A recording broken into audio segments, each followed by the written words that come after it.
রাজস্ব আয় বাড়াতে অন্তর্বর্তী সরকারের কর বাড়ানোর উদ্যোগ নেয়ায় ক্ষুব্ধ প্রতিক্রিয়া দেখিয়েছেন ব্যবসায়ীরা। বলছেন, নতুন সিদ্ধান্ত কার্যকর হলে নেতিবাচক প্রভাব পড়বে অর্থনীতিতে।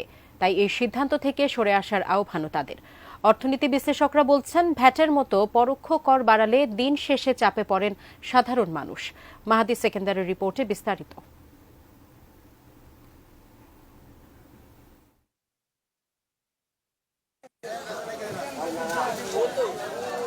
সাধারণ মানুষ যখন মূল্যস্ফীতির চাপে, অন্তর্বর্তী সরকার তখন বাজেট বাস্তবায়নে কর হার বাড়ানোর নীতিতে হাঁটছে।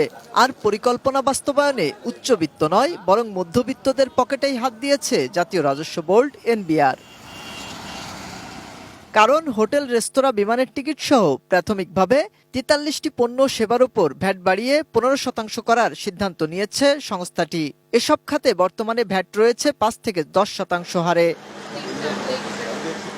ব্যবসায়ীরা মনে করেন, এমন সিদ্ধান্তে আরও চাপে পড়বেন সাধারণ মানুষ, ক্ষতিগ্রস্ত হবেন উদ্যোক্তারা, কমবে বিনিয়োগও। উদ্যোক্তা সৃষ্টি না হলে কর্মসংস্থান সৃষ্টি হবে না, কর্মসংস্থান সৃষ্টি না হলে দেশের বিনিয়োগ, ব্যবসা বাণিজ্য স্থবির হয়ে থাকে। খুব সুচিন্তিত একটা মতামতের ভিত্তিতে একটা নীতি নির্ধারণ করা উচিত। যে বিজনেস আমরা যারা করি, আমাদের প্রাইস যত কম থাকে তত ক্লায়েন্টদের সাথে ডিল করতে সুবিধা হয়। ভ্যাট যেহেতু বাড়বে, স্বাভাবিকভাবে প্রাইসটাও ইনক্রিজ করবে, তো এটা আমাদের ব্যবসায় একটা নেতিবাচক প্রভাব পড়বে। আর ব্যবসায়ী নেতারা বলছেন, আলাপ আলোচনা ছাড়া সরকারের এমন সিদ্ধান্ত শঙ্কায় ফেলছে তাদের। সংস্কার কি এই যে আমি ভ্যাট দিচ্ছি আরো দিব? ওনারা একটা নীতি প্রণয়ন করবে বা ভ্যাট বাড়াবে, আজ পর্যন্ত আমাদের স্টেক হোল্ডার যারা আছে তাদের সাথে একবার বসার প্রয়োজনও মনে করে নাই। এইভাবে বছরের মাঝখানে মন চাইলে আমি ভ্যাট বাড়িয়ে দিলাম। করোনার পর থেকে এখন পর্যন্ত আমরা না বিশ্বাস আমরা এখনো স্টেবল হতে পারি নাই। দ্রব্যমূল্যের কারণে আমাদের বিজনেসের ১২টা বেজে গেছে।